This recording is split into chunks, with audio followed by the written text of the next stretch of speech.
बात छोटी सी है पर है बहुत गंभीर।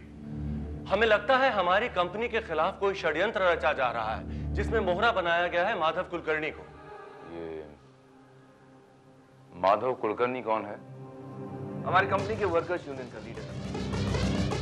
आए दिन ऊट पटांग मांगे रखना, हड़ताल करना, ये सब उसकी आदत सी बन चुकी है। हमारा ये ख्याल है कि ये सब कुछ वो हमारे दुश्मनों के इशारे पर कर रहा है। तो आपका ये ख्याल है? हो सकता है कि आपका ये महज ख्याल हो और वो जो कुछ भी कर रहा हो वो वर्करों के हित में कर रहा हो, उनके फायदे के लिए कर रहा हो।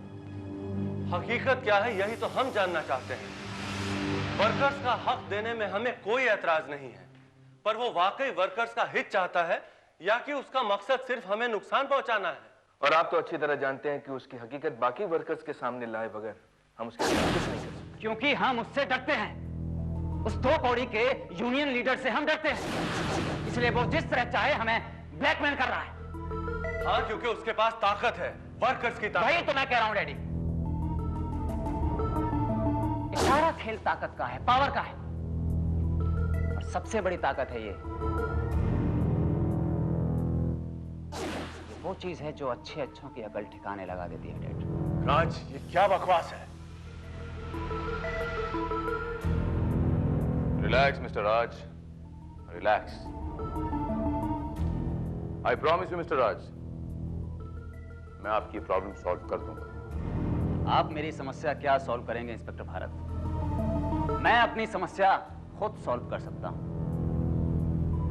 इसकी सिर्फ एक गोली सैकड़ों समस्याओं का समाधान कर सकती है। Shut up and behave yourself, राज।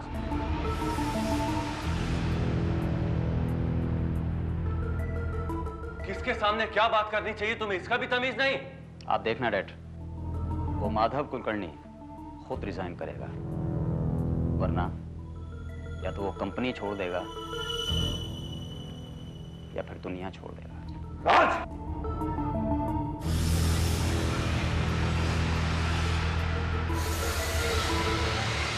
राज!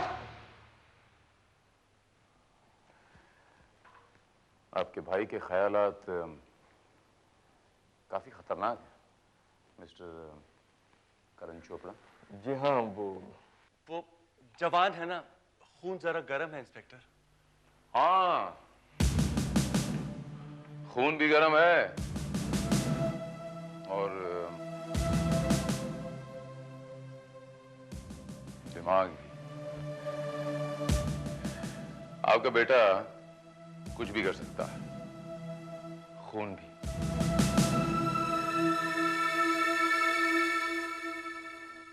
माधव कुलकर्णी नाम है मेरा। ना तो कोई मुझे डरा सकता है और ना ही धमका सकता है। मैं खुद चाहूं तो अपनी जान दे दूं, लेकिन अपने दोस्तों के साथ, अपने साथियों के साथ कभी गद्दारी नहीं करूंगा और अपनी मांगे मनवाकर रहूंगा मैं। अरे वो चोपड़ा तो एक बार अपनी बात मान भी लेगा, लेकिन उनका छोटा बेटा राज वो नाक पर मक्खी तक बैठने नहीं देता। तुम देखते जाओ गोपी भाई, उसके नाक के ऊपर तो मैं ऐसी मक्खी बिठाऊंगा कि उड़ाने के काबिल ही नहीं रहेगा। मुझसे उसे दुश्मनी बहुत महंगी पड़ेगी। वो जानता नहीं कि मैं क्या चीज हूं। माधव कुलकर्णी नाम है मेरा, माधव कुलकर्णी।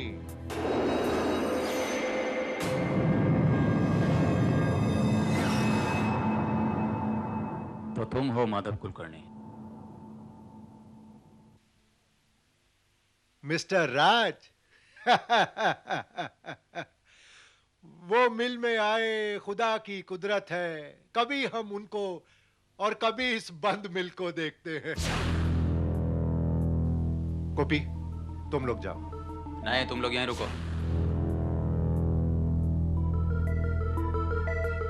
देखो माधव कुलकर्णी, मैं यहां तुमसे कोई सौदेबाजी करने नहीं आया हूं और ना ही तुम्हें पटाने या खरीदने आया हूं। मैं तुमसे सिर्फ ये कहने आया हूं कि कल सुबह तक तुम्हारा इस्तीफा मेरी टेबल पर पहुंच जाना चाहिए, वरना मैं तुम्हें वहां पहुंचा दूंगा जहां से कोई वापस नहीं आता। ये आप मुझे धमकी दे रहे हैं? हाँ, तुम चाहो तो इसे धमकी भी कह सकते हो। दोबारा इस कंपनी में नजर आए तो क्या करेंगे आप? मुझे मरवाने के लिए किसी को सुपारी दे देंगे, है ना? नहीं, मैं दूसरों पर भरोसा नहीं करता, खुद पर भरोसा करता हूं, और अपने हथियार पर। I will shoot you and I mean it.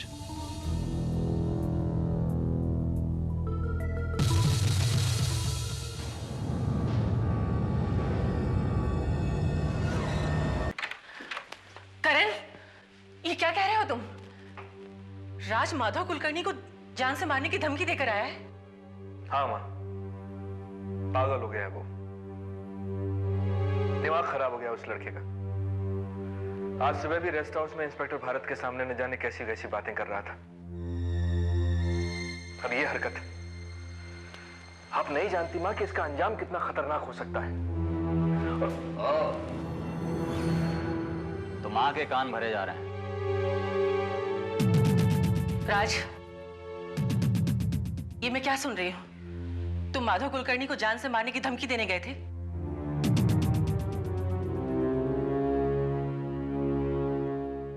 हाँ, सही सुना आपने, क्योंकि मैं बुज़दिलों की तरह उस आदमी की हर ऊटपटांग मांग को मान नहीं सकता।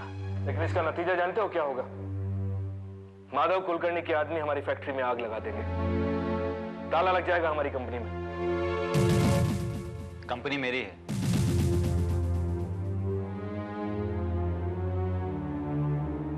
आपको इसकी फिक्र करने की कोई जरूरत नहीं है।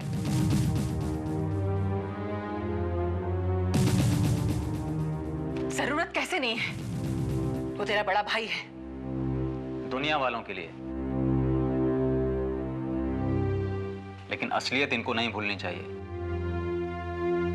असलियत यह है कि आपकी मरती हुई सहेली इन्हें आपकी गोद में डाल गई थी पालने पोसने के लिए। इन्हें कोई हक नहीं बनता है कि इस तरह पर...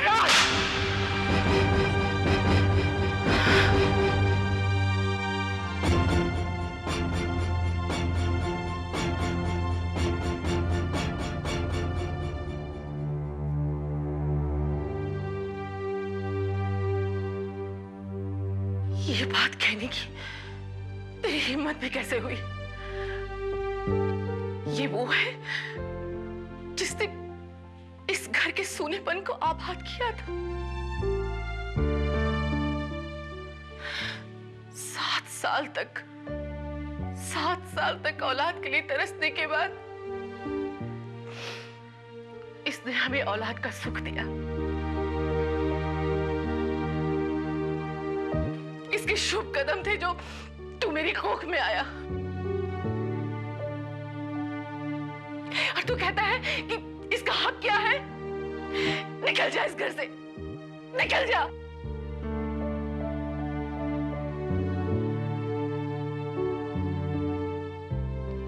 जानो तुम, तुम शांत हो जाओ। छोटा है, ना समझ है। करण, तुम चुप रहो। तुम्हारी इस तरफदारी की वजह से ही बिगड़ा है। आज तक तुम्हारे कहने की वजह से मैंने इसकी हर गलती को माफ कर दिया, लेकिन अब नहीं। माँ, ये मैं सच कह रहा हूँ। बस, बहुत हो गया। आज आपकी वजह से माँ ने मेरे ऊपर पहली बार हाथ उठाया। इस थप्पड़ को भूलूंगा नहीं मैं।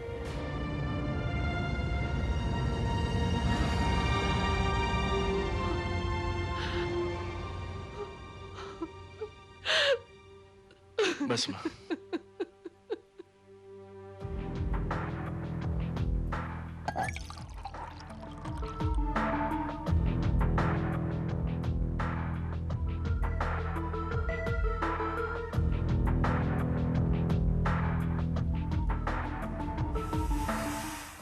करण ठीक ही कह रहा था ना राज? माधव कुलकर्णी को इस तरह धमकाने से क्या होगा? धमकी से नहीं होगा तो इससे होगा।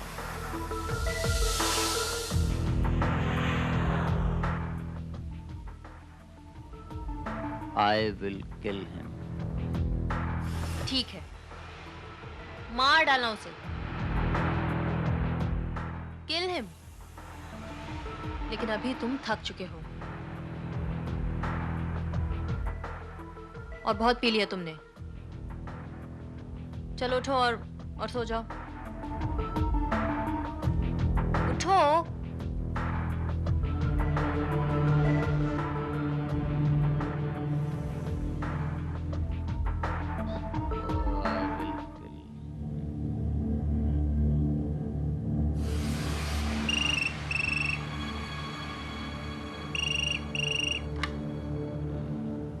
हेलो, हाँ मैं अंकिता बोल रही हूँ। हाँ वो यही है, नशे में बेसुध है। क्या? हाँ ठीक है, मैं आती हूँ।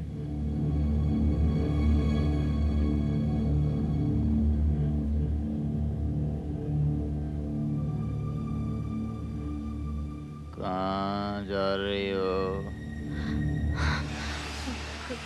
कहीं नहीं, वो मेरी सहेली सुनैना का फोन आया था, बुला रही थी। तुम सो जाओ, मैं थोड़ी देर में आ जाऊंगी। हाँ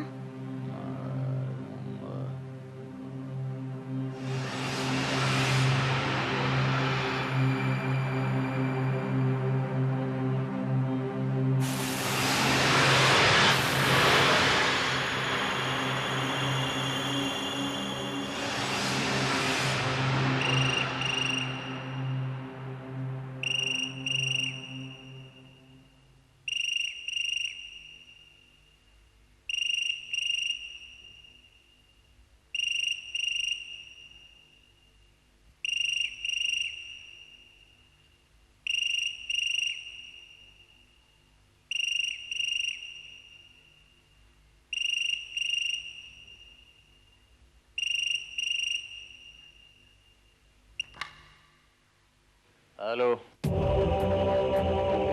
मिस्टर राज, मैं बोल रहा हूँ, माधव कुलकर्णी। माधव कुलकर्णी? जी हाँ, मैं अभी इसी वक्त आपसे मिलना चाहता हूँ। लेकिन तुम्हें ये कैसे पता चला कि मैं यहाँ हूँ? फिजूल बातों में वक्त बर्बाद मत करो। तुम ये जानना चाहते हो ना कि तुम्हारी कंपनी में जो ये सब हो रहा है उसके लिए जिम्मेवार कौन है? कौन? ये बातें फोन पे नहीं बताई जा सकती, इसलिए अभी इसी वक्त मेरे घर आ जाओ, मैं तुम्हें सब बताऊंगा।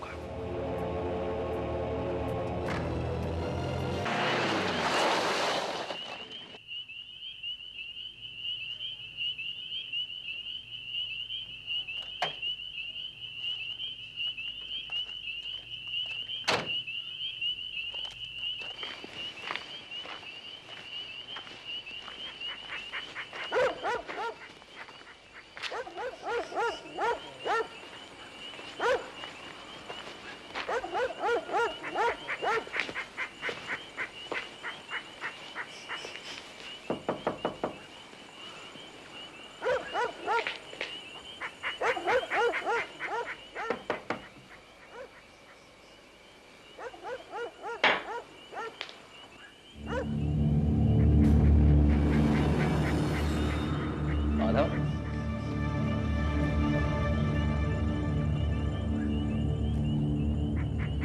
माधव?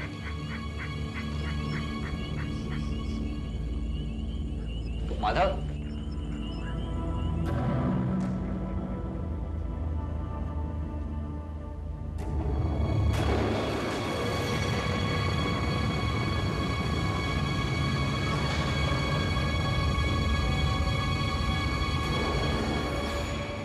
माधव? माधव? माधव? खून! खून! राम बाबू ने माधव को खून कर डाला!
Hello mummy. हाँ, नहीं बेटा, राज तो इस वक्त घर पे नहीं है। मैं राज बोल रहा हूँ मम्मी। हाँ, पुलिस भी उसकी तलाश कर रही है। उसके नाम पे वारंट भी जारी कर दिया गया है। मम्मी? हाँ, यहाँ भी उनके आदमी घात लगाए बैठे हैं। मुझे नहीं लगता कि राज यहाँ आने की बेवकूफ़ी करेगा। मैं समझ गया मम्मी, मैं बाद में फोन करता हूँ। नहीं, पुलिस के आदमी उसका फोन टैप करने का इंतजाम कर रहे हैं। ऐसे में अगर राज यहाँ फोन करेगा तो उसका पता चल जाएगा। Damn it. अच्छा, मैं फोन रखती हूँ। अपना ख्याल रखना बेटा।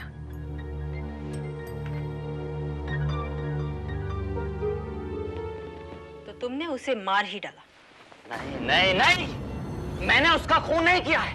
अगर तुमने उसका खून नहीं किया है तो फिर तुम भागते क्यों फिर रहे हो? क्यों नहीं अपने आप को पुलिस के हवाले कर देते हो? मेरी बात का यकीन करो अंकिता, मैंने उसका खून नहीं किया है। पुलिस मेरी बात पर यकीन नहीं करेगी क्योंकि उसको रिवॉल्वर से मारा गया है। पुलिस तो यही कहेगी कि मैं... मेरी रिवॉल्वर? रिवॉल्वर?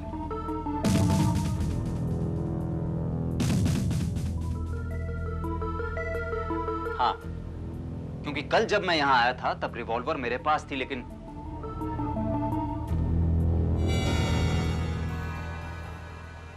अंकिता, मेरी रिवॉल्वर कहाँ है?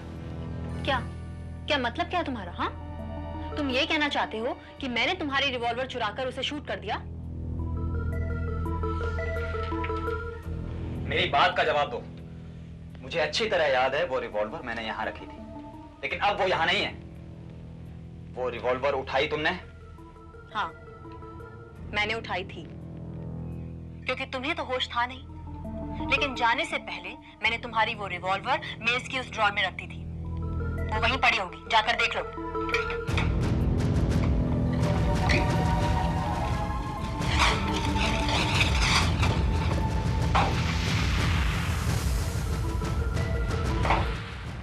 यहाँ नहीं है।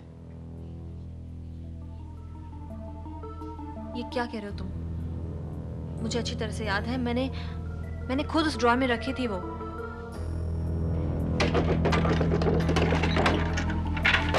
तो यहाँ से कहाँ चली गई? राज, मुझे लगता है कुछ गड़बड़ है। ये सब तुम्हें फंसाने के लिए एक चाल है। यकीनन वो कत्ल तुम्हें फंसाने के लिए किया गया है, और वो भी तुम्हारी रिवॉल्वर से।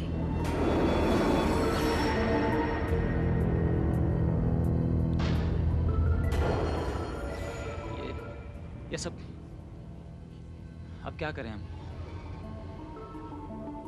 Damn it!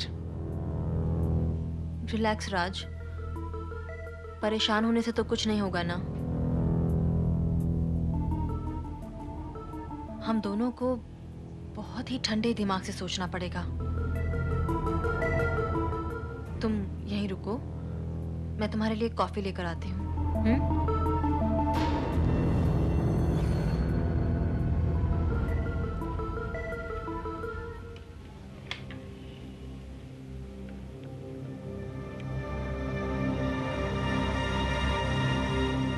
हेलो? हाँ, वो यही है। आप फौरन आ जाइए। हाँ, मेरा पता है 3D3 आकार विला, मलाड।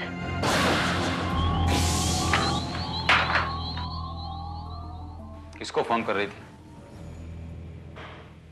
मेरी सहेली है ना, सुनैना, उसे।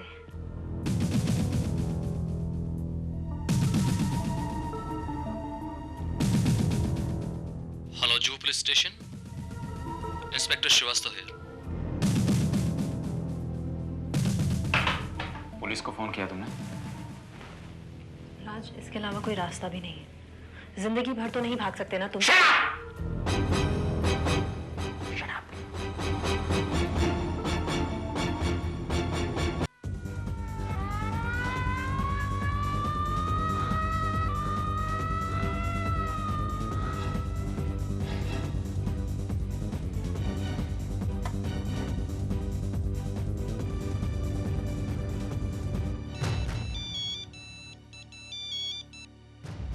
हेलो भाई, मैं बोल रहा हूँ, मुझे आपकी मदद चाहिए।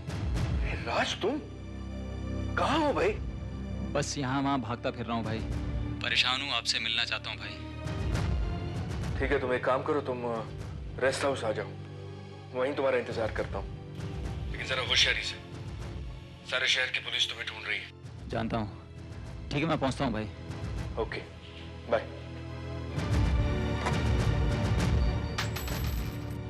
ये देखो, इस अखबार को ध्यान से पढ़ो। इसमें साफ साफ लिखा है कि माधव कुलकर्णी की मौत तुम्हारे रिवॉल्वर की गोली से हुई। लाश के पास एक रिवॉल्वर पाई गई जिसमें तुम्हारे फिंगरप्रिंट्स मौजूद थे। ये सब झूठ है भाई, कोई मुझे फंसाना चाहता है। मैं पूछता हूं, आखिर तुम वहां गए ही क्यों? उसने मुझे खुद बुलाया था वहां।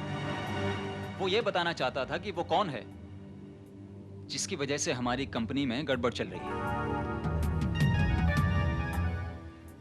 कुछ बताया उसने? नहीं, वो मेरे पहुंचने से पहले ही वो भाई, हो ना हो उसी ने माधव को मारा है, मुझे पूरा यकीन है। राज, तुम सचमुच बच्चे हो। तुम इतना भी नहीं समझ पाए कि उसने तुम्हें बहाना बनाकर वहां पर बुलाया ताकि वो पुरानी बेइज्जती का बदला ले सके। लेकिन फिर उसका खून किसने किया? यह पता करना पुलिस का काम है। फिलहाल एक बात ध्यान से सुनो, सारे वर्कर्स भड़के हुए हैं, पुलिस तुम्हारे पीछे है। बेहतर यही होगा कि कुछ दिनों के लिए तुम ये शहर छोड़ दो, बल्कि ये देश छोड़ दो। मैं एक बार मम्मी डैडी से मिलना चाहता हूँ। पागल हो गए हो? सख्त पैर आए वहां पर। भाई प्लीज, मुझे एक बार मिलने दो, फिर मैं ये देश छोड़कर चला जाऊंगा। ठीक है, मैं कोशिश करूंगा।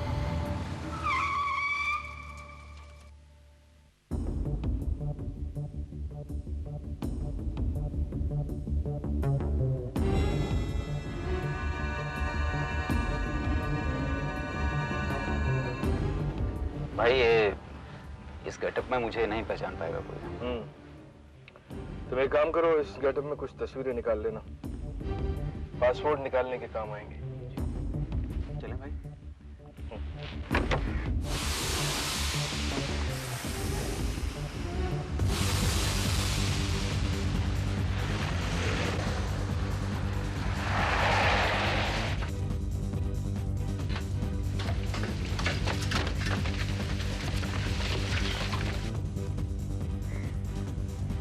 ये तो गोपी है, वो माधव कुलकर्णी का साथी। ये लोग यहाँ क्या कर रहे हैं? लेकिन भाई, मम्मी डैडी अंदर है। कहाँ जा रहे हो? रुको यार, रुको, कहाँ जा रहे हो? मम्मी डैडी पागलपन मत करो भाई, वो तुम्हें मार देंगे। बेवकूफ भाई। भाई सुनो, उनके पास हथियार है, बाहर जाकर भी हम उनकी कोई मदद नहीं कर सकते। लेकिन अगर मम्मी डैडी को कुछ हो गया तो? कुछ नहीं होगा। तुम भाई, उन्होंने मम्मी डैडी को शूट कर दिया। भाई भाई, मेरी शूट कर दिया। कहाँ जा रहे हो? शूट कर दिया। Shut up! Ajay, shut up!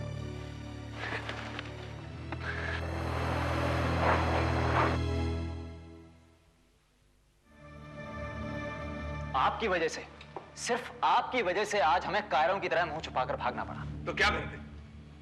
उन हथियारबंद लोगों के सामने जाकर खड़े हो जाते और कहते कि लो, हमें भून डालो। काश आज मेरे पास मेरी रिवॉल्वर होती। तो क्या होता? बोलो ना, क्या होता? जब तक तुम एक फायर करते तब तक वो तुम्हें भून चुके होते। और जानते हो इन सारी प्रॉब्लम की जड़ क्या है? जड़ है तुम्हारी रिवॉल्वर। ना तुम माधव कुलकर्णी को रिवॉल्वर लेकर धमकाते, ना नौबत यहां तक आती।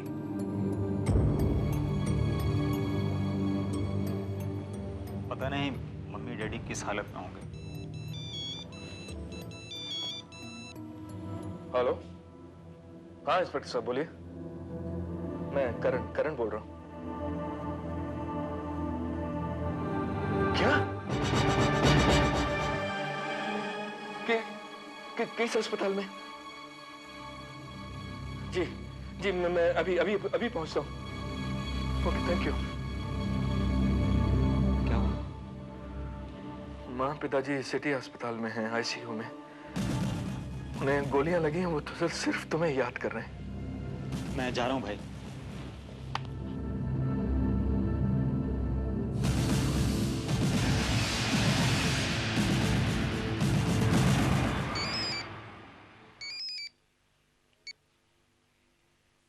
यह इंस्पेक्टर श्रीवास्तव है। जी हाँ, मैं यहीं पर हूं अभी।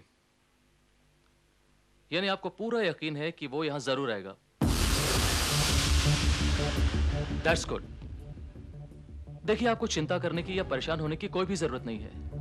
वो किसी भी बेस में यहां क्यों ना आए, हम उसे जरूर गिरफ्तार कर लेंगे। Okay? Anyway, thanks for the information.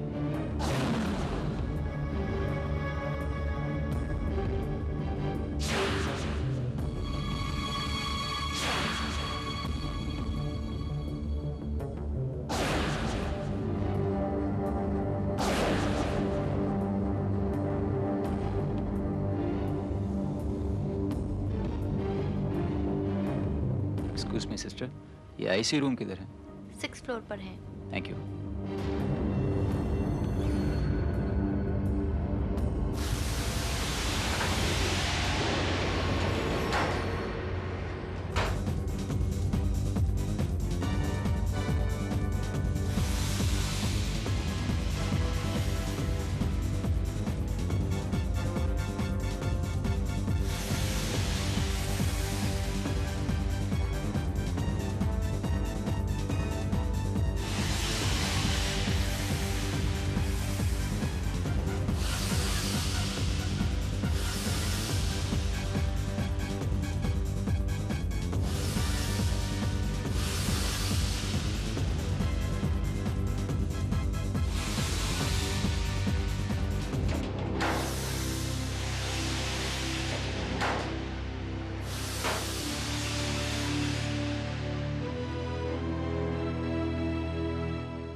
Excuse me, Mr. Raj.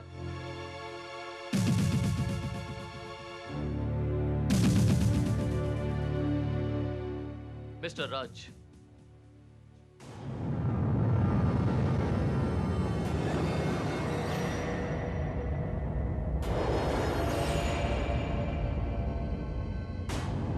You are under arrest. मैं आपको माधव कुलकर्णी के कत्ल के जुर्म में गिरफ्तार करता हूं।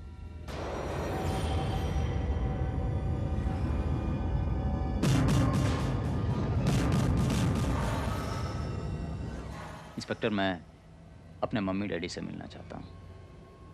No mister Raj, I am sorry. Magistrate की परमिशन के बगैर आप किसी से नहीं मिल सकते।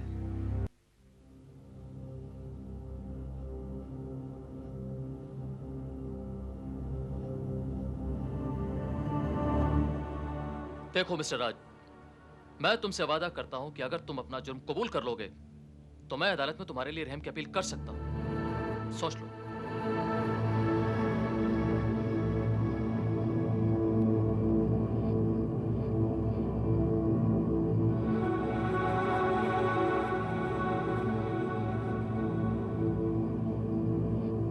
लो चाय पियो।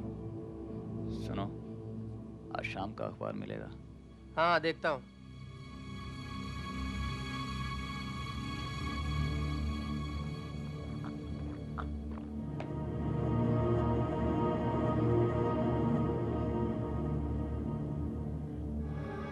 ये लो अखबार।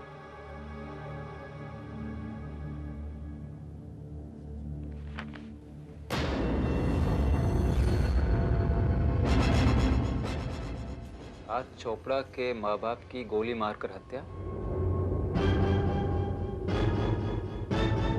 माधव कुलकर्णी की हत्या के बाद से फरार राज चोपड़ा के घर कुछ अज्ञात लोगों ने घुसकर अंधाधुंध फायरिंग की। केदारनाथ चोपड़ा की वहीं मौके वारदात पर मौत हो गई। श्रीमती निर्मला चोपड़ा को अस्पताल पहुंचाया गया, मगर आज शाम उन्होंने भी आईसीयू में दम तोड़ दिया।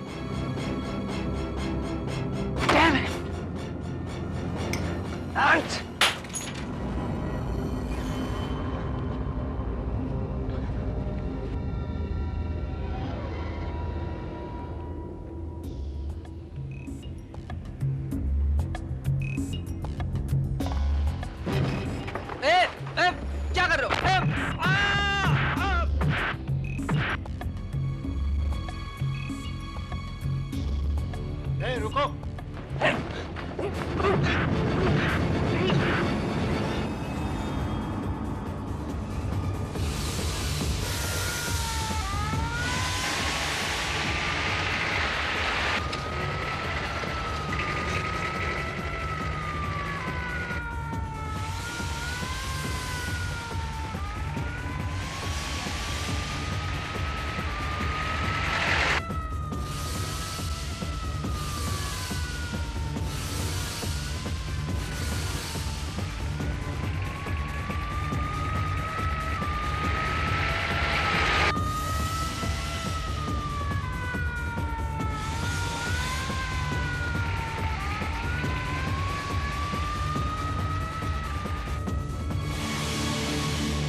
कहां तक भागोगे राज?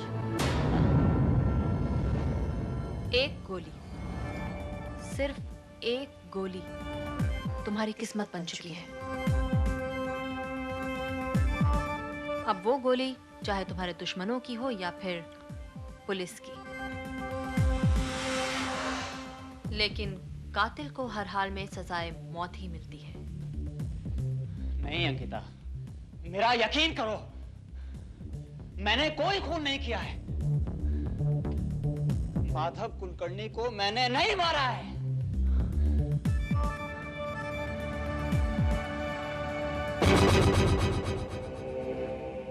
बिल्कुल सही फरमा रहे हैं आप मिस्टर राज चोपड़ा।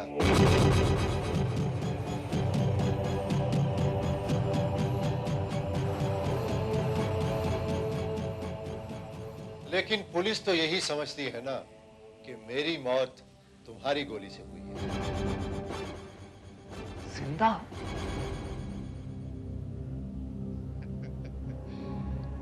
देख लो मिस्टर राज चोपड़ा, जीता जागता तुम्हारे सामने खड़ा, लेकिन अफसोस तो इस बात का है कि अपने जिस हथियार पर तुम्हें इतना भरोसा था, उसी ने तुम्हें धोखा दे दिया। धोखा तुमने दिया है, तुमने धोखा दिया है मुझे। बोलो, क्यों किया तुमने ऐसा, क्यों किया? मेरे इशारे पर। भाई तुम? हाँ, मैं। मेरे ही इशारे पर अंकिता ने तुम्हारा रिवॉल्वर गायब किया और मेरे ही इशारे पर माधव कुलकर्णी ने यह नाटक किया।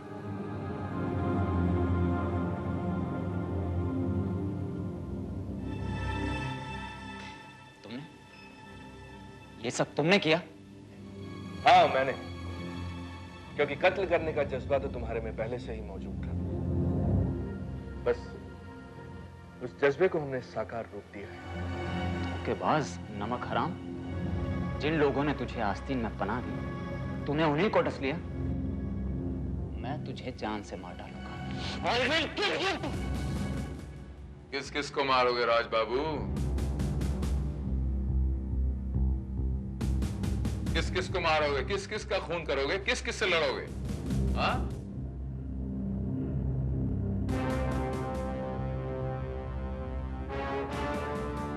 पुलिस से लड़ोगे, कानून से लड़ोगे, अपने दोस्तों से लड़ोगे, अपने दुश्मनों का खून करोगे, और क्या हासिल होगा तुम्हें? और क्या हासिल हुआ है आपको राज बाबू?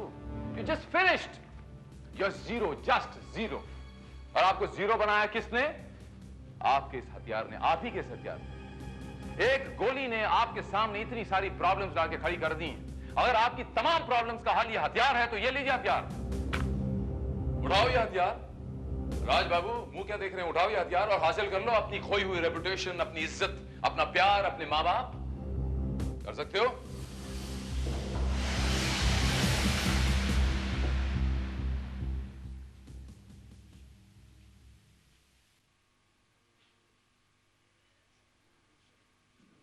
मैं हार गया भारत।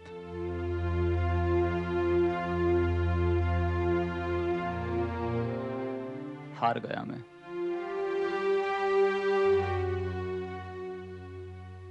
इस रिवॉल्वर ने मेरा सब कुछ छीन लिया।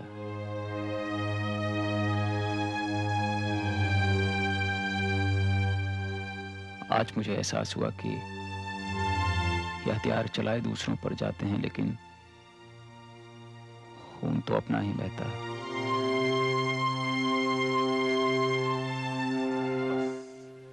यही सुनना चाहता था, यही सुनना चाहता था मैं तुम्हारे मुंह से। That's it. इतनी सी बात साबित करने के लिए मुझे इतना बड़ा स्वांग करना पड़ा, इतना बड़ा नाटक खेलना पड़ा।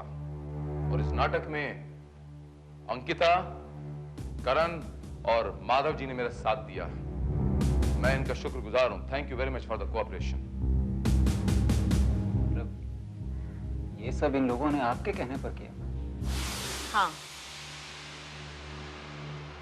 उस दिन जब इंस्पेक्टर भारत ने देखा कि तुम हिंसा और हथियार पर इतना विश्वास, इतना भरोसा करते हो, तो तुम्हें सही रास्ते पर लाने के लिए उन्होंने उसी वक्त ये प्लान बनाया था। और वो माधव कुलकर्णी जिसे तुम अपना और कंपनी का दुश्मन समझते थे, तुम्हारी धमकी के बावजूद उसने हमारी इस काम में मदद की। और मम्मी डैडी उनकी हत्या किसने करवाई? किसी ने नहीं। अखबारों में छपी वो खबरें इसी प्लान का एक हिस्सा थी।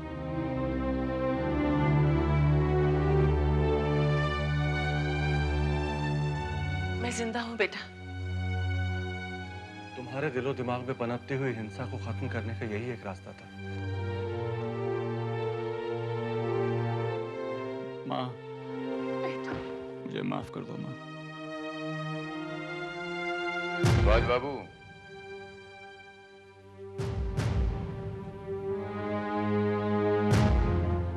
जैसे भगवान से डर के इंसान पाप नहीं करता, ऐसी सजा का डर ही मुजरिम को जुर्म करने से रोकता है। और हमारी मजबूरी यह है कि जुर्म करने से पहले हम किसी को गिरफ्तार कर भी नहीं सकते। आपने कोई जुर्म नहीं किया, इसलिए हम आपको गिरफ्तार नहीं कर सकते। लेकिन आपका यह अनूठा केस उन लाखों करोड़ों नौजवानों के लिए एक सबक है, और मैं ये उम्मीद करता हूं कि यह सबक आपको ता जिंदगी याद रहेगा, आप भूलेंगे नहीं इसे।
कौन हो तुम?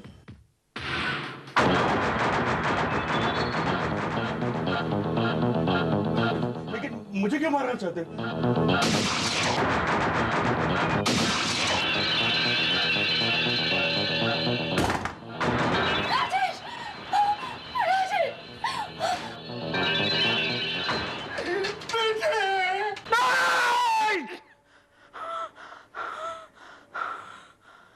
क्या हुआ प्रशांत? क्या देखा? फिर वही ख्वाब? हाँ, फिर वही ख्वाब, फिर वही अपाहिज आदमी, वो औरत। ना जाने ये ख्वाब बार बार मैं क्यों देखता हूँ। मेरी बात मानो प्रशांत, किसी साइकाइट्रिस्ट को कंसल्ट करते हैं। पिछले 6 महीने से लगातार तुम एक ही ख्वाब देखते जा रहे हो।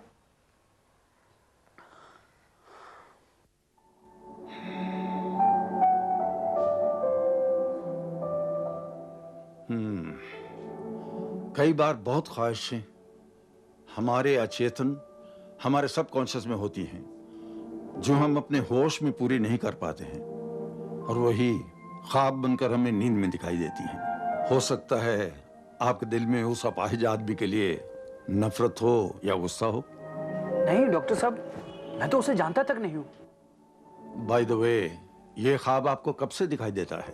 6 महीने से। जीत के साथ ये किसी काम से बाहर गए थे, वहां पहली बार उन्होंने ये ख्वाब देखा। वहां कोई ऐसी घटना हुई थी? नहीं, ऐसी कोई घटना तो नहीं हुई थी।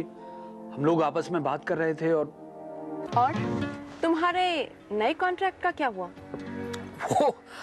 अरे वो तो हो ही जाता, मगर इस अग्रवाल के बच्चे ने बीच में टांग अड़ा दी। हमेशा यही करता है, जी चाहता है उसे गोली से मार दूं। तुम किसी को गोली नहीं मार सकते। क्या बात कर रहे हो तुम? अरे मैं कॉलेज में शूटिंग चैंपियन रह चुका हूँ। शूटिंग चैंपियन होना और किसी को असल में गोली मारना बहुत अलग बात है। हाँ वो तो है, लेकिन मेरा मन करता है कि अगर मैं आर्मी में होता तो बड़ा मजा आता है। दूसरे को शूट करने में मुझे एक अजीब सा थ्रिल मिलता है। देखना, कोई ना कोई दिन एक आदमी मेरे हाथ से जरूर मरेगा। भाई किसकी जान लेने का इरादा है? कहीं मुझे गोली वोली मारने का प्लान तो नहीं बना रहे हो? तुम्हारा गोली से कुछ नहीं होगा, तुम्हें तो तोप से उड़ाना पड़ेगा। नहीं, इसकी नौबत तो नहीं आएगी। हाँ, अगर मैं इसी तरह कंटिन्यू ड्राइव करता रहा तो घर पहुंचने से पहले ही ऊपर पहुंच जाऊंगा मैं।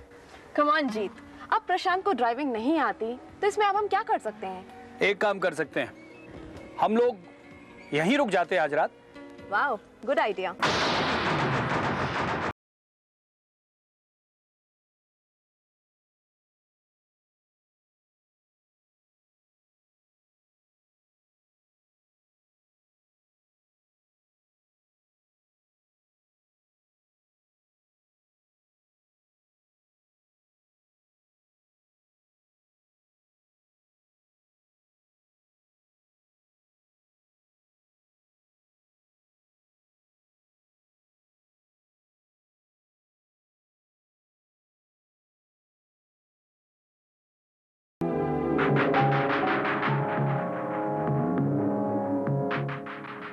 और उस रात जब मैं होटल के कमरे में सोया तो मैंने पहली बार ये ख्वाब देखा।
और जब मैं जागा तो मैंने देखा मेरे जूतों पर मिट्टी लगी हुई है। मुझे याद भी नहीं आया ये मिट्टी कब और कैसे कहां लगी मुझे।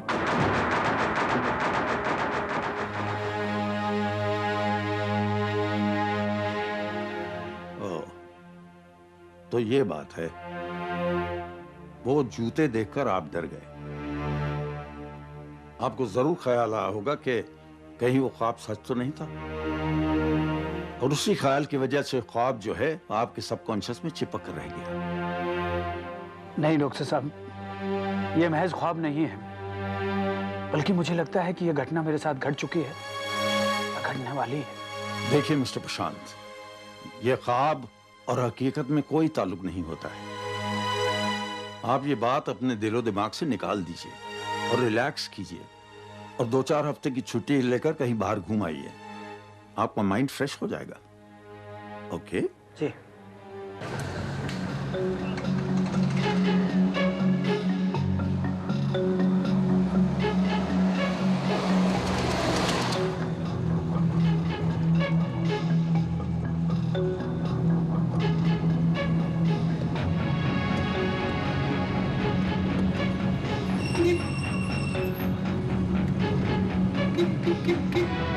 अरे आपको रास्ता तो पता है ना? नहीं, लेकिन आगे चल के किसी से पूछ लेंगे।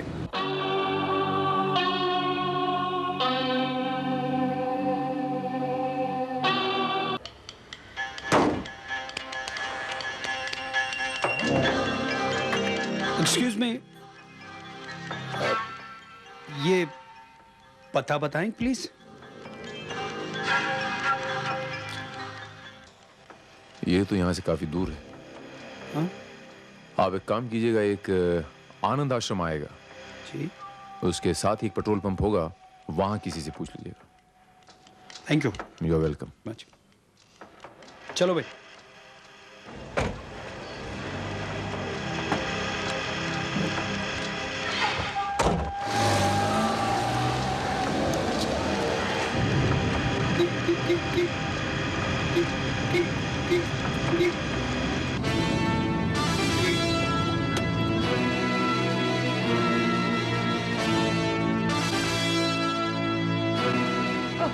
एक मिनट रुको, पीछे लो।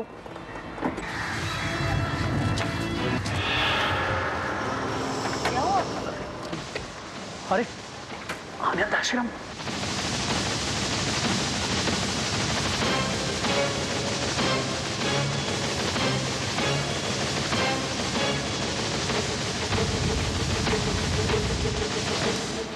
क्या? ये तो वही बोर्ड है। कौन सा बोर्ड? अरे पेन अलीबाग।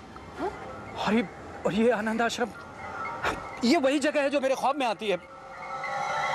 फिर वही ख्वाब की बातें? नहीं, मेरा यकीन करो कल्पना, ये इसके आगे लेफ्ट टर्न है, उसके आगे वो बंगला, सब। अच्छा, अगर ये सब बातें नहीं हुई तो दोबारा तुम इस ख्वाब की बात कभी नहीं करोगे, ओके? चलो गाड़ी में बैठो।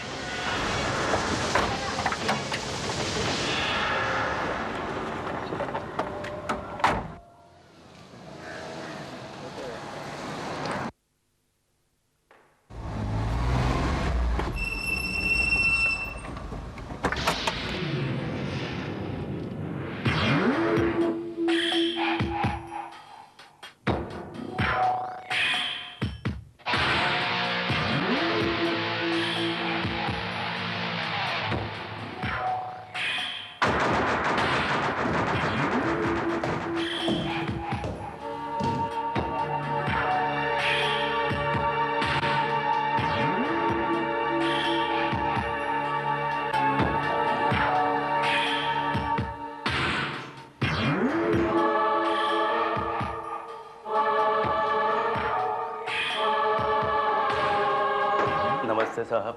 नमस्ते। किससे मिलना साहब? इस बंगले के मालिक से। साहब क्या काम है आपको? बस यूं ही, ना जाने क्यों सैकड़ों बार ये बंगला मेरे ख्वाब में आता है। एक बूढ़ा आदमी, एक औरत और एक अपाहिज आदमी व्हील चेयर पर। लगता है साहब आप हमारे मालिक की बात कर रहे हैं। क्या तुम्हारे मालिक भी अपाहिज हैं? अपाहिज हैं नहीं साहब, थे। 6 महीने पहले किसी ने गोली मारकर उनकी हत्या कर दी साहब। 6 महीने हो गए साहब, अभी तक कातिल पकड़ा नहीं गया।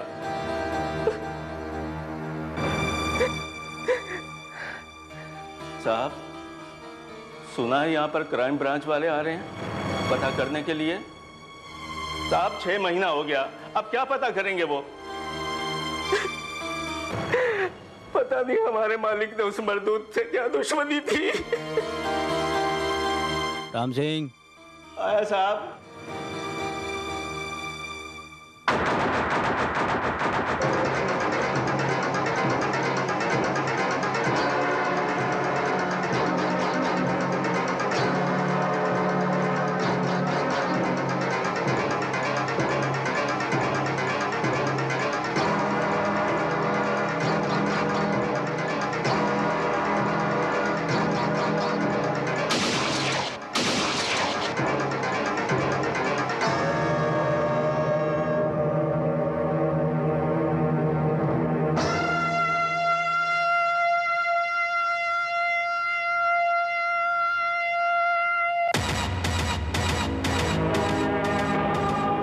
पिछले 6 महीनों में मैं 50 बार कातिल का हुलिया बयान कर चुकी हूँ। अब हुलिया बयान करने से क्या होगा? मुझे नहीं लगता कि ये कातिल पकड़ा जाएगा। मिस्टर लाल, आप इन्हें समझाइए ना जरा, आप तो इनके फैमिली फ्रेंड हैं ना। मिस्टर लाल, एक बात बताऊं आपको, वो कातिल आज तक इसलिए नहीं पकड़ा गया क्योंकि हमारे पास कोई आइडेंटिफिकेशन नहीं। हम कार्रवाई कैसे करें? अब इनके बयान के हिसाब से आर्टिस्ट अपना काम कर रहा है, इसकी शनाख्त हो जाएगी। पुलिस हाथ पे हाथ रख के तो नहीं बैठी, हम अपना काम तो कर ही रहे हैं ना। इंस्पेक्टर भारत सच कह रहे हैं ज्योतिका। कम से कम कातिल की एक तस्वीर तो हमें मिल जाएगी, और फिर उसके जरिए आज नहीं तो कल कातिल का भी पता चल जाएगा। सर स्केच तैयार है। Thank you sir, you may go now. Thank you sir.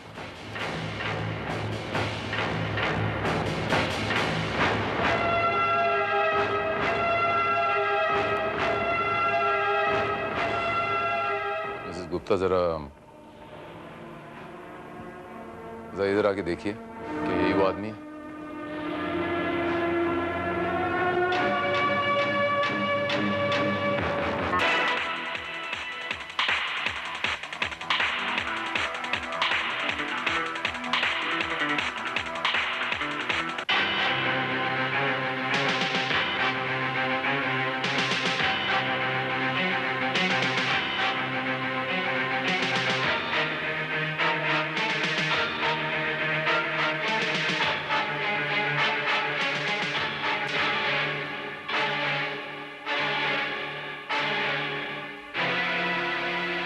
यही है, हूबहू यही है। Are you sure, Mrs Gupta, कि ये वही आदमी है जिसने आपके पति का खून किया? जी हाँ, इसने मेरी आंखों के सामने मेरे पति का खून किया है। प्रशांत, ये क्या हो रहा है? मेरी तो कुछ समझ में नहीं आ रहा है। मैंने तुमसे कहा था ना कल्पना, ये ख्वाब नहीं, ये सच है। क्या होगा अब? क्या होगा अब? देखो, हमें यहाँ से फौरन चल देना चाहिए। प्रशांत, तुम क्यों डर रहे हो? तुमने कुछ नहीं किया, तुमने सिर्फ ख्वाब देखा था। हाँ, लेकिन वो ख्वाब अब सच हो चुका है। हमें यहाँ से चलना चाहिए। चलो, फौरन चलते। पर प्रशांत,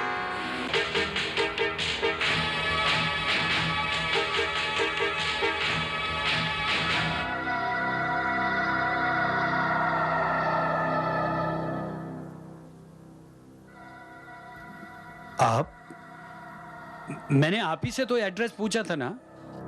जी हाँ। क्या बात है इंस्पेक्टर? मैं आपको मिस्टर राजेश गुप्ता के कत्ल के जुर्म में गिरफ्तार करता हूँ। मैंने ये खून नहीं किया, ये गलत है।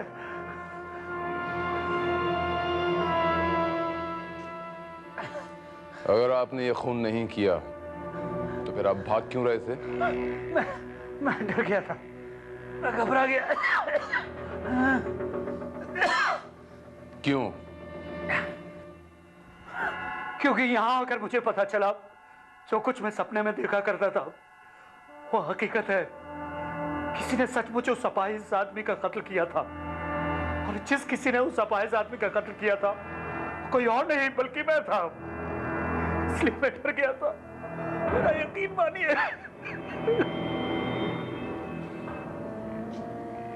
तो आप ये कहना चाहते हैं कि आपने ख्वाब में किसी का कत्ल होते हुए देखा और वो आदमी हकीकत में सचमुच का मर गया? जी हाँ, ये सच है। झूठ बोल रहे हैं आप। You're lying। 27 दिसंबर की रात को राजेश गुप्ता की लाश मिली, उसके पास से ये रिवॉल्वर बरामद हुई। ये रिवॉल्वर जिससे वो खून हुआ है, उस रिवॉल्वर पर आपकी उंगलियों के निशान हैं, यानी खून आपने किया है। नहीं, ये नहीं हो सकता है। नहीं, प्रशांत किसी का खून नहीं कर सकता। आपको जरूर कोई गलतफहमी हुई है। हाँ, प्रशांत तो उसको पहचानता तक नहीं है, तो फिर उसका कत्ल कैसे कर सकता है? वो तो बहुत डरपोक है इंस्पेक्टर, बहुत डरपोक है। वो तो सपने में भी किसी का कत्ल नहीं कर सकता। लेकिन वो कहता है कि ये खून उसने सपने में किया है, वो सपना जो हकीकत में बदल गया है। और ये ख्वाब उसने आप सबको सुनाया था ना?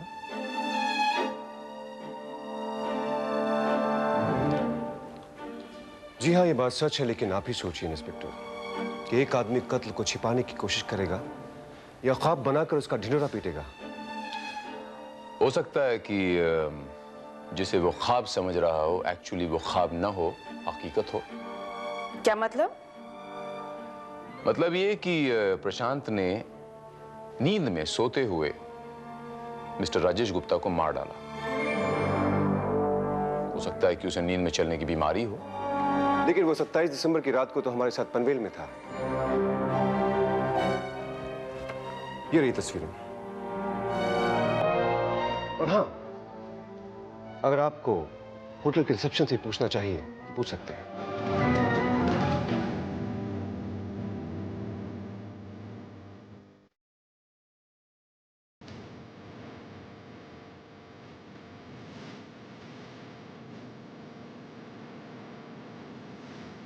इंस्पेक्टर भारत, नींद में चलने वाला आदमी 40 किलोमीटर दूर पैदल चलकर किसी का कत्ल करने के लिए नहीं जा सकता। और रही बात कार चलाने की, उसका तो सवाल ही नहीं पैदा होता, क्योंकि प्रशांत को ड्राइविंग आती ही नहीं। प्रशांत अकेला वहां तक नहीं पहुंच सकता। हो सकता है आप ठीक कह रही हो, प्रशांत यहां तक नहीं पहुंच सकता। श्रीवास्तव, मुझे इन फोटोग्राफ्स की अनलार्ज्ड कॉपी चाहिए। वाकई भगवान के घर देर है अंधेर नहीं। 6 महीने बाद ही सही, आखिर मेरे बेटे का हत्यारा पकड़ा ही गया। मगर मेरी बात समझ में नहीं आ रही कि वो यहाँ दोबारा आया ही क्यों? इसे कहते हैं ऊपर वाले का इंसाफ। मगर उसने राजेश का खून किया क्यों? यही तो वो सवाल है जिसने हमें उलझा के रख दिया।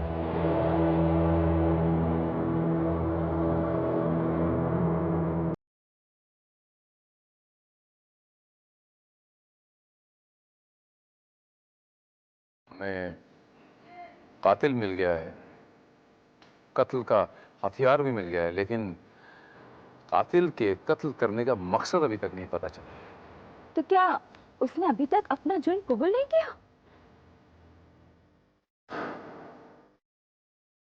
किया, लेकिन वो कहता है कि उसने ये कत्ल ख्वाब में किया। ख्वाब में किया, और वो ख्वाब हकीकत में कैसे बदल गया उसे खुद नहीं पता चला। कुछ समझ भी नहीं आता, ख्वाब में कोई किसी की कैसे हत्या कर सकता है? यही तो हमारी समझ में नहीं आ रहा। आप तो साइकोलॉजी के प्रोफेसर रह चुके हैं ना, आप ही बताइए, कोई ख्वाब में किसी का कत्ल कैसे कर सकता है? Well inspector Bharat, even I don't think so. मुझे लगता है कि ख्वाब में तो नहीं, लेकिन नींद में उसने कत्ल किया होगा। जागने के बाद उसे लगा हो कि उसने ख्वाब देखा। लेकिन how?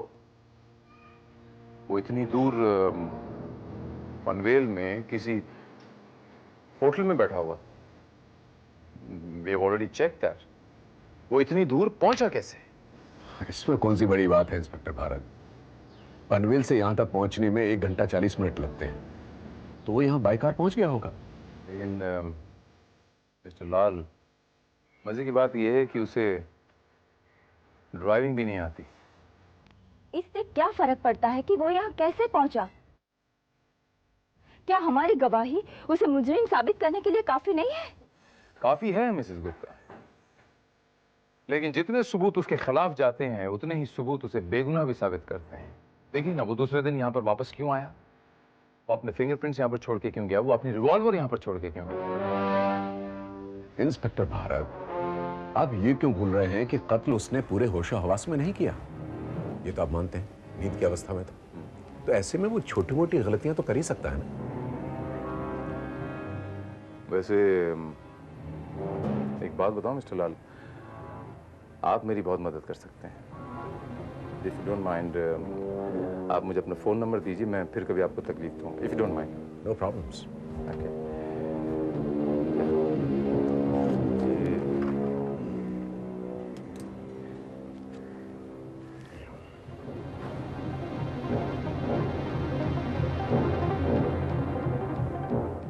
Thank you, Mr. Lal.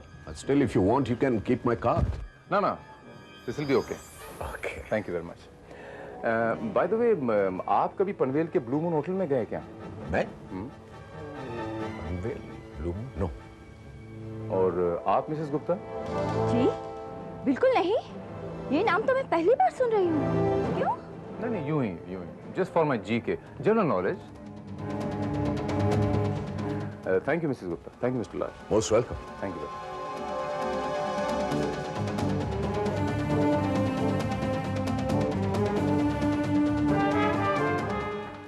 Sir ये रहे फोटोग्राफ के एनलार्जमेंट।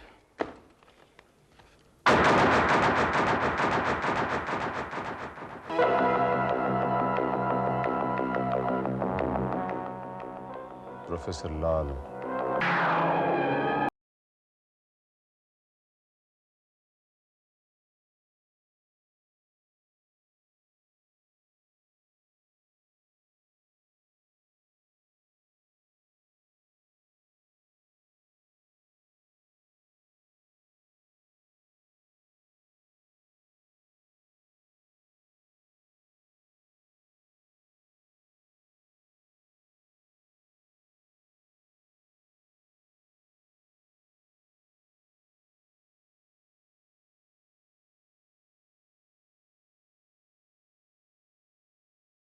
लाल,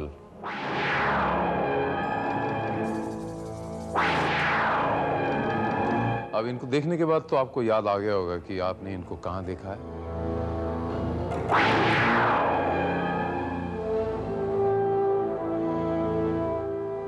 हाँ हाँ, ये आदमी तो मुझे होटल में मिला था। उस रात 27 दिसंबर की रात जहां हम लोग होटल में रुके थे, मेरे बगल वाले कमरे में ठहरा हुआ था ये। I see.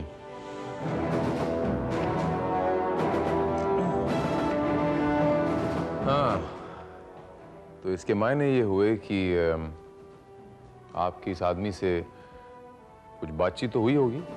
नहीं, हमारे बीच ऐसी कोई खास बातचीत नहीं हुई। वो कमरे में आया 1-2 मिनट के लिए और फिर चला गया, और मैं किताब पढ़ते पढ़ते सो गया।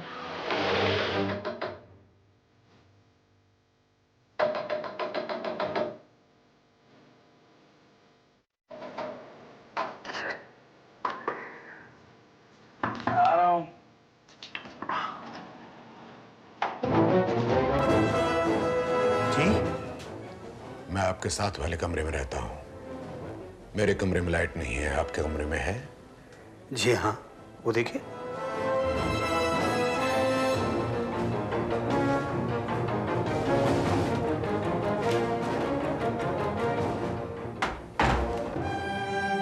उसके बाद मुझे कुछ याद नहीं, शायद मैं दोबारा सो गया।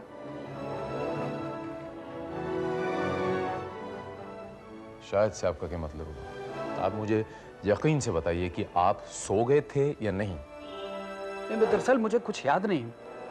अच्छा, ये आदमी कमरे के अंदर दाखिल होकर इसने बातें की या दरवाजे से बात कर रहा था सर?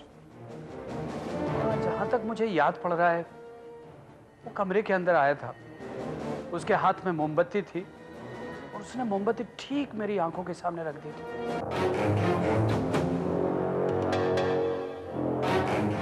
आंखों के सामने रखी थी?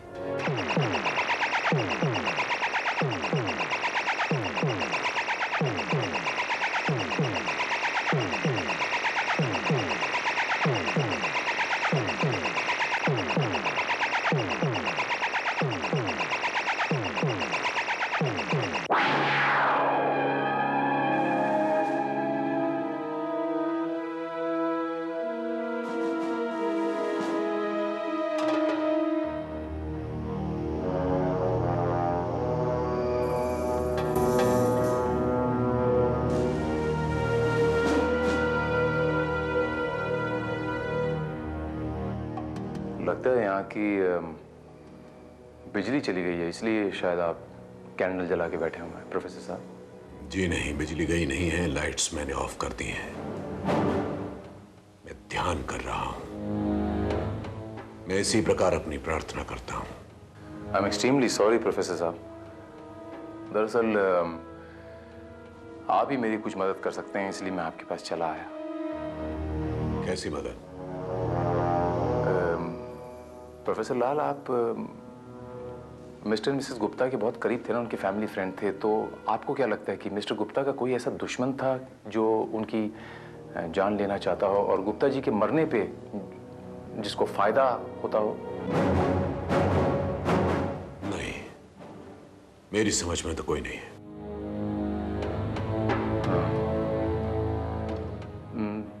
ऐसा तो नहीं प्रोफेसर जी कि मिसेस गुप्ता अपने पति से परेशान हो, तंग हो और... क्या बकवास कर रहे हैं आप? उनके जैसी पतिव्रता औरत मैंने आज तक नहीं देखी। सुबह से लेकर शाम तक अपने अपाहिज पति की सेवा करती रहती है और उस पर लांछन लगा रहे हैं आप? नहीं, मेरा वो मतलब नहीं था प्रोफेसर साहब। अगर वो नहीं तो फिर ऐसा तो नहीं कि उनकी पत्नी का कोई यार... इंस्पेक्टर, माइंड योर लैंग्वेज। आप एक शरीफ और इज्जतदार औरत के बारे में बात कर रहे हैं। I am extremely sorry professor साहब। दरअसल मैं आपकी फीलिंग्स को नहीं हर्ट करना चाहता था। मैं तो सिर्फ मिसेस गुप्ता के बारे में कुछ जानकारी चाहता था। Please don't take me otherwise. It's alright. आपको और कुछ पूछना? नहीं, बस कुछ खास नहीं। ये तो मैंने पूछ लिया था कि आप पनवेल में ब्लू मून होटल में गए थे या नहीं।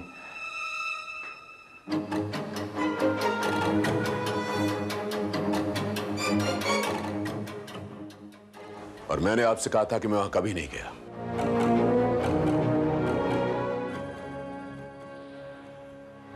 इसे तो पहचानते होंगे आप प्रोफेसर लाल।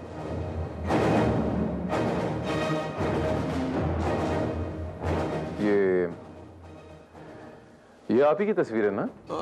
हो सकता है मैं कभी वहां गया हूं, लेकिन मुझे कुछ याद नहीं। फिर तो आपको ये भी याद नहीं होगा प्रोफेसर लाल कि आप लाइट जाने के बहाने प्रशांत के कमरे में गए थे और प्रशांत को आप मिस्टर गुप्ता के घर तक लाए थे। इसलिए आपने उस दिन कहा था ना कि वहां से यहां तक का डिस्टेंस 1 घंटा 40 मिनट में कवर होता है। एग्जैक्टली। आपको कैसे पता? वो रिवॉल्वर जो आपने प्रशांत को दी थी, जिसे प्रशांत ने मिस्टर गुप्ता पे गोलियां चलाई थी, वो आपने प्रशांत को दी। क्या उठपटांग बातें कर रहे हैं आप? मुझे लगता है आपको किसी साइकियाट्रिस्ट की जरूरत है।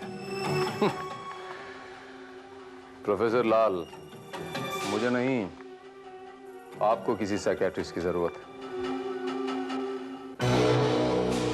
मैं जो कुछ भी बात कर रहा हूं हवा में नहीं कर रहा हूं।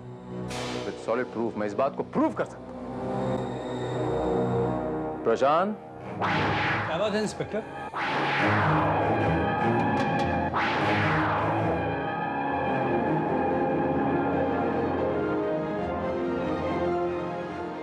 ये तो वही आदमी है, उस रात मुझे होटल में मिला था। ये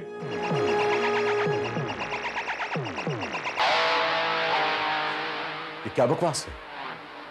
बकवास नहीं मिस्टर लाल, बकवास नहीं, ये हकीकत। वो पेन याद है आपको जिससे मैंने आपका फोन नंबर लिखवाया था? मुझे आपके फोन नंबर में कोई दिलचस्पी नहीं थी। दरअसल मुझे आपके फिंगरप्रिंट्स लेने थे, इसी बहाने मैंने आपके फिंगरप्रिंट्स ले लिए थे। इफ यू डोंट माइंड, आप मुझे अपना फोन नंबर दीजिए, मैं फिर कभी आपको तकलीफ दूंगा। If you don't mind. No problems. Okay.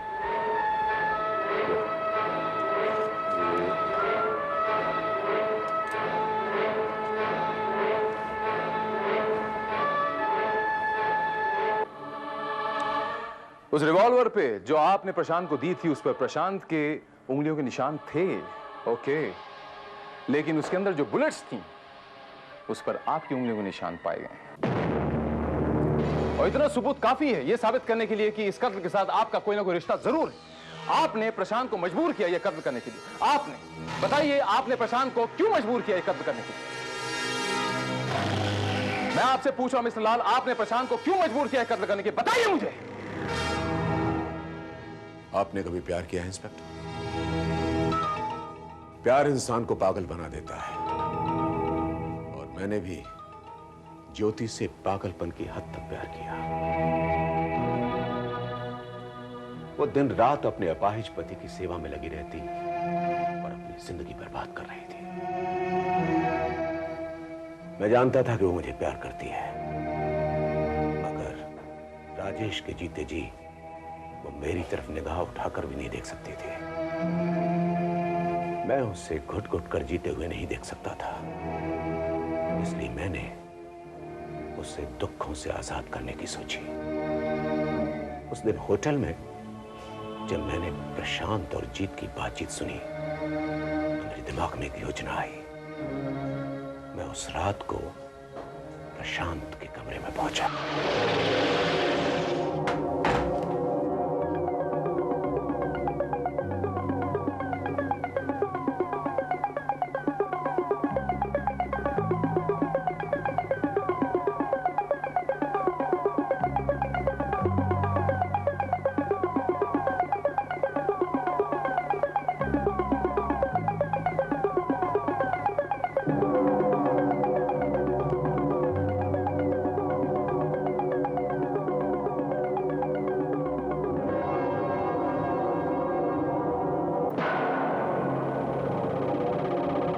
अब मैं जो कुछ कहूंगा तुम वही करोगे।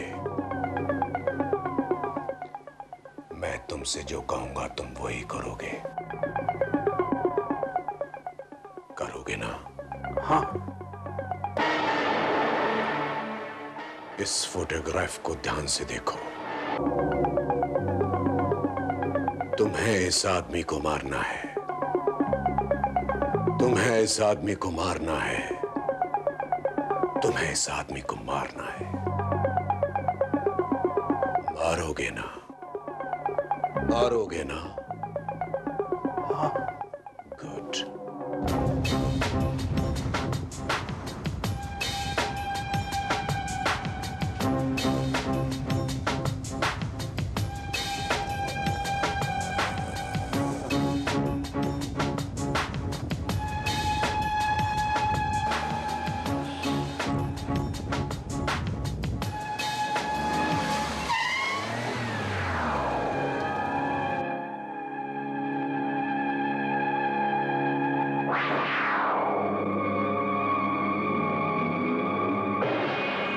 गौर से सुनो।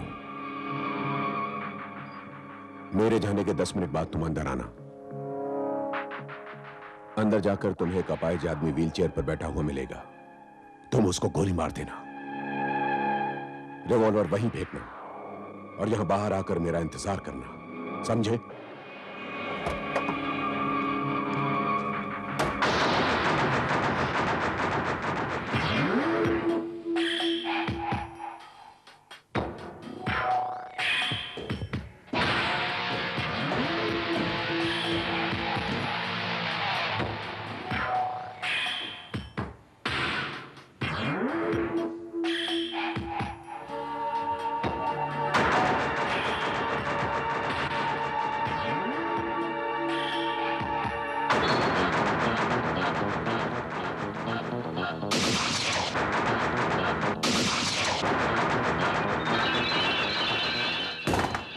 राजेश!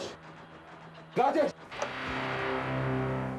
जैसा मैंने चाहा था उसने वैसा ही किया इंस्पेक्टर। मुझे पूरी उम्मीद थी कि नींद से जागने के बाद वो सब कुछ भूल जाएगा। नहीं, वो वारदात उसके जहन में चिपकी रह गई। असलियत में मेरी प्रोग्रामिंग में ही थोड़ी गलती हो गई।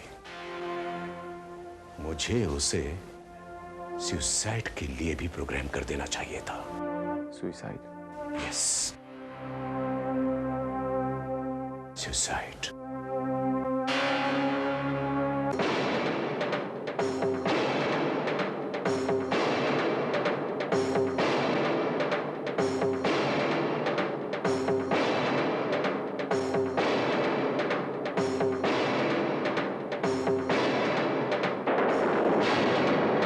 इंस्पेक्टर भारत, ये आपको हिप्नोटाइज कर रहा है, प्लीज।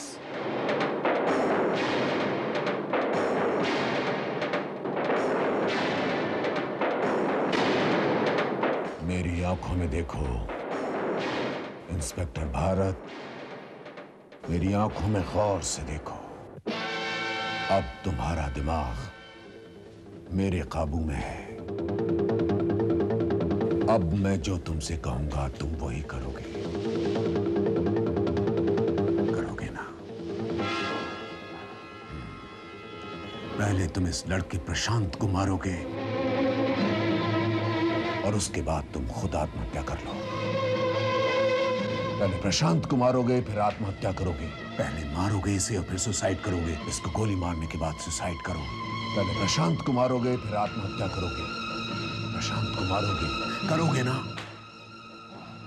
पिस्टल निकालो, निकालो।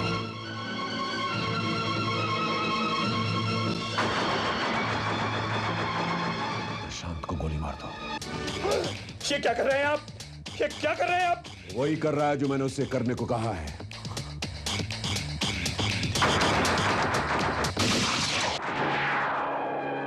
ये तुम क्या कर रहे हो इंस्पेक्टर? आपको इतना भी नहीं पता प्रोफेसर लाल कि जिस इंसान की विल पावर और जिस इंसान की आत्मशक्ति स्ट्रांग हो, उस इंसान को कोई हिप्नोटाइज नहीं कर सकता। बस मैं आपका यही रूप देखना चाहता था और खुद आपके मुंह से जुर्म कबूल करवाना चाहता था, वरना ये 2 उंगलियों के इन फिंगरप्रिंट से मुजरिम नहीं करार दिया जाता। What? जी हाँ।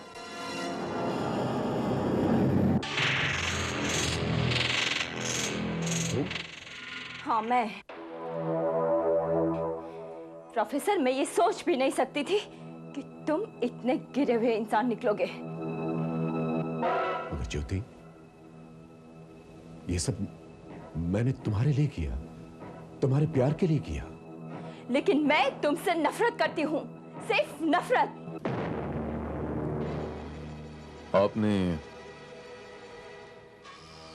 आपने बिल्कुल ठीक कहा ज्योतिका जी। प्यार में जान देने वाला प्यार के लायक होता, प्यार के काबिल होता, लेकिन एक कातिल, एक मर्डरर सिर्फ नफरत के लायक होता, सिर्फ नफरत के। प्रोफेसर लाल, मैं आपको भी मिस्टर राजेश गुप्ता के कत्ल के जुर्म में गिरफ्तार करता हूं।